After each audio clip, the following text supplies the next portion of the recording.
হয়, ইতিমধ্যে ভূপেন বৰাৰ ঘৰত ৰুদ্ধদ্বাৰ বৈঠক চলি আছে কংগ্ৰেছ নেতৃত্ব আৰু বাহিৰত অখিল গগৈ, মনোৰঞ্জন তালুকদাৰকে ধৰি ৰাইজৰ দলৰ নেতৃত্ব আহিছে, আন বিৰোধী দলৰ নেতৃত্ব আহিছে।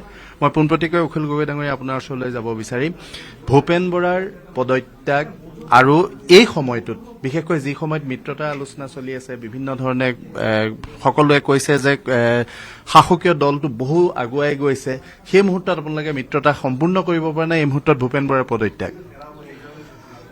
ভূপেন দা আমাৰ বিৰোধী গোটেই আমাৰ যিটো জোঁট আছে ঐক্যমঞ্চ, সেই গোটেই ঐক্যমঞ্চটোৰ এটা একদম শক্তিশালী এটা খুঁটা স্তম্ভ। ভূপেন দাৰ সমান চাগে এক্সপিৰিয়েঞ্চ লিডাৰ খুব কম আছে।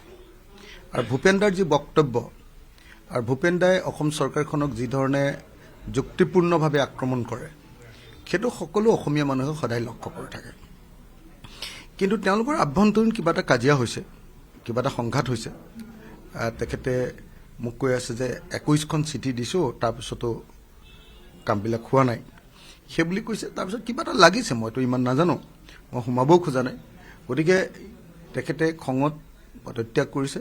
এতিয়া গৌৰৱ আহিছে, দেৱব্ৰত শইকীয়া দাদা আহিছে, দুইজনে কথা পাতি আছে। অলপ সময়ৰ পাছত জিতেন্দ্ৰ সিং আহিব। এতিয়া অলপ পিছতে আহিব জিতেন্দ্ৰ সিং।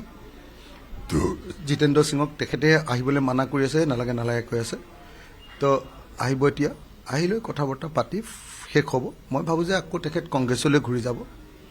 আৰু যদি কেনেবাকৈ কংগ্ৰেছলৈ ঘূৰি নাযায়, তেতিয়াহ'লে তেওঁক আমি দুটা প্ৰস্তাৱ দিছোঁ, দুটা প্ৰস্তাৱ দিম। মানে এতিয়া এক, আমাৰ যিমান বিৰোধী দল আছে, মই গৌৰৱকো কৈছোঁ এতিয়া যে দাদাক ৰাখ কংগ্ৰেছৰ ভিতৰত, আৰু যদি তহঁতি নাৰাখ তেতিয়াহ'লে দাদাক আমি গোটেই বিৰোধী দলবিলাকৰ আটাইবিলাক বিৰোধী দলৰ আমি তেখেতক লিডাৰ বনাই দিম। আমাৰ যিমান বিৰোধী দল আছে তেওঁক আমি কোঅৰ্ডিনেটৰ বনাই লিডাৰ কৰি দিম। আৰু দ্বিতীয়তে কৈছোঁ যে যদি সেইটোও নকৰে, তেতিয়াহ'লে আমাৰ ৰাইজৰ দলৰ সভাপতি পদটো মই এৰি দিম তেখেতক। কিন্তু কোনোপধ্যে ভূপেন বৰাৰ নিচিনা মানুহ এজনক এই সময়ত, এই মুহূৰ্তত কোনোপধ্যে আমি তেখেতক কেতিয়াও এনেকৈ বহি থাকিবলৈও নিদিওঁ, বা আন পাৰ্টীত আমাৰ আদৰ্শৰ বিপৰীতে কোনো পাৰ্টীত আমি যোগদানো কৰিব নিদিওঁ। এতিয়া গোটেই কথাটো হৈছে মিত্ৰতা কেন্দ্ৰিক আলোচনা। আপুনি অহাৰ পূৰ্বে ভূপেন বৰা ডাঙৰীয়াৰ সৈতে মই কিছু সময় বহিছিলোঁ। তাৰপিছত তেওঁৰ সাংবাদিকৰ আগত কৰা মন্তব্য, তাৰ পিছত এটা কথা ধৰিব পাৰি, সকলোৱে অনুমান কৰিব পাৰিছে যে ৰকিবুল হুছেইনক ভূপেন বৰাৰ স্থানত আকৌ মিত্ৰতা আলোচনাত ভূপেন বৰাক ৰাখি আকৌ ৰকিবুল হুছেইনক তাত এণ্ট্ৰি কৰোৱা, সেই বিষয়টোক লৈ তেওঁ আটাইতকৈ বেছি ক্ষোভিত হৈছে। আৰু সেই বিষয়টোৱে মই বাহিৰত থকা যিসকল তৃণমূল পৰ্যায়ৰ কৰ্মী, সেইসকলেও দেখিছোঁ গোটেই ক্ষোভটো ৰকিবুল হুছেইনৰ বিৰুদ্ধে। মই তেওঁলোকৰ ভিতৰৰ পলিটিক্সটোত সোমাব নোৱাৰোঁ, কাৰণ মই এটা বেলেগ দলৰ সদস্য, মই এটা বেলেগ দলৰ কংগ্ৰেছ দলৰ যিহেতু মই সদস্য নহয়, গতিকে কংগ্ৰেছৰ সংঘাতটো সম্পৰ্কে মই কোনো কথা আলোচনা কৰিব খোজা নাই। কিন্তু মই আপোনালোকক বাৰম্বাৰ কৈছোঁ, এক নম্বৰ যে যদি কংগ্ৰেছে ভূপেন দাক নাৰাখে বা ৰাখিব নোৱাৰে, তেতিয়াহ'লে ভূপেন দাক আমি গোটেই বিৰোধী দলবিলাকৰ লিডাৰ পাতিম। ইতিমধ্যে মনোৰঞ্জন দায়ো কৈ দিছে, ময়ো কৈ দিছোঁ, আৰু আমাৰ লুৰিনেও মোৰ ফোনৰ পৰাই ভূপেন দাক কৈছে যে আপুনি একদম ইফাল সিফাল কৰিব নোৱাৰে, আমাৰ লগত থাকিব লাগিব, নাম্বাৰ 1। আৰু তেওঁক গোটেই আমি বিৰোধী দলবিলাকৰ সৈতে কোঅৰ্ডিনেটৰ কৰি দিম। মুখ্যমন্ত্ৰীয়ে কৈছে তেওঁ কাইলৈ আহিব, ভূপেন বৰাক লগ কৰিব, আৰু তেওঁক এটা সমষ্টিৰ পৰা ভূপেন বৰাক আমি দিছপুৰলৈ লৈ আহিম বুলি তেওঁ আনুষ্ঠানিক মন্তব্য কৰিছে। মানে মুখ্যমন্ত্ৰীৰ সদায় চৌঠিঙীয়া কথা এনেকুৱা, সদায় সৰু ল'ৰাৰ নিচিনাকৈ এনেই য'তে ত'তে জঁপিয়াই ফুৰে। তোমাৰ নিজৰ পাৰ্টিটো বনোৱা, লোকৰ পাৰ্টিটোৰ পৰা কেলৈ মানুহ লাগে? তোমাক দিনে ৰাতিয়ে গালি পাৰি ফুৰা মানুহটো তুমি কিয় ল'ব খুজিছা?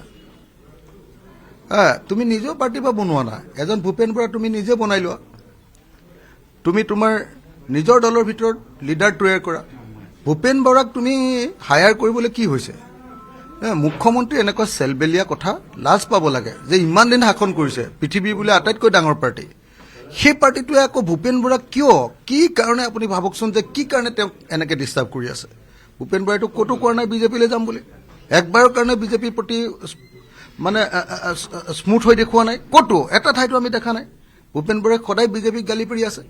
গতিকে মুখ্যমন্ত্ৰীয়ে এটা নলঙা জেঙত লাগি তেওঁ নিজৰ মৰ্যাদাটো হেৰুৱাব নালাগে। আৰু ভূপেন বৰা ঘৰলৈ আহিলে আমিয়ে মুখ্যমন্ত্ৰীক ইয়াত সোমাবলৈ নিদিওঁ ন কেলে দিম বাৰু আপুনি কওকচোন আমাৰ নেতাজনৰ ওচৰত তেওঁ কি সহমৰ্মিতা দেখুৱাবলৈ আহিছে সেইটো ৰাজনৈতিক শিষ্টাচাৰ হয় জানো তেওঁতো আহিব পাৰে তেওঁ সময় পুৰণা কলিগ তেওঁ পুৰণা কলিগ হিচাপে খবৰ খাতি লওক কিন্তু তেওঁ কৈছে যে তেওঁক বিজেপি দলত জইন কৰাব বিজেপি দলত জইন কৰিবৰ কাৰণে ভূপেন বৰাই পদত্যাগ কৰিছে নেকি বিজেপি দলক খতম কৰিবৰ কাৰণেহে আমি চবে লাগি আছো গতিকে ভূপেন বৰাক মুখ্যমন্ত্ৰীয়ে মাতি নিব এই কথাবিলাক কোনেও কেতিয়াও নামানে আৰু ভূপেন দাই নামানে ন মই অথনিৰ পৰা বহি আছো দেখা নাই ভূপেন দা মোৰ নিজৰ দাদা ন মোৰ এডভাইজাৰ মোৰ মেণ্টৰ ভূপেন দাক মই কিয় যাব দিম দাঙি লৈ ফুৰিম এনেকে ক'ৰবাত যাব খুজিলে কাণ্ডত লৈ ফুৰিম এইটো নহয় কেতিয়াও নহয় একদম নহয় বেবাই ধন্যবাদ জনাইছো অখিল গগৈ ডাঙৰ সেই আছিল ৰাইজৰ দলৰ সভাপতি বিধায়ক অখিল গগৈ আৰু অখিল গগৈ ইতিমধ্যে কৈছে যে কোনো কাৰণতে ভূপেন বৰাক তেওঁ পদত্যাগ কংগ্ৰেছ এৰি যাবলৈ নিদিয়ে প্ৰয়োজন হলে ৰাইজৰ দলৰ সভাপতিৰ আসনখনো ভূপেন বৰাক এৰি দিব ইতিমধ্যে ভিতৰত গৌৰৱ গগৈ ডাঙৰীয়া আহি পাইছে প্ৰদেশ কংগ্ৰেছৰ সভাপতি কিছু সময় পিছতে জিতেন্দ্ৰ সিং আহিব সকলোৰে সৈতে সকলোৱে ভূপেন বৰাক আচলতে এটা শিশুক বুজাবলৈ যি ধৰণে চেষ্টা কৰে সেই ধৰণে চেষ্টা কৰি আছে ভূপেন বৰাক বুজোৱাৰ বাবে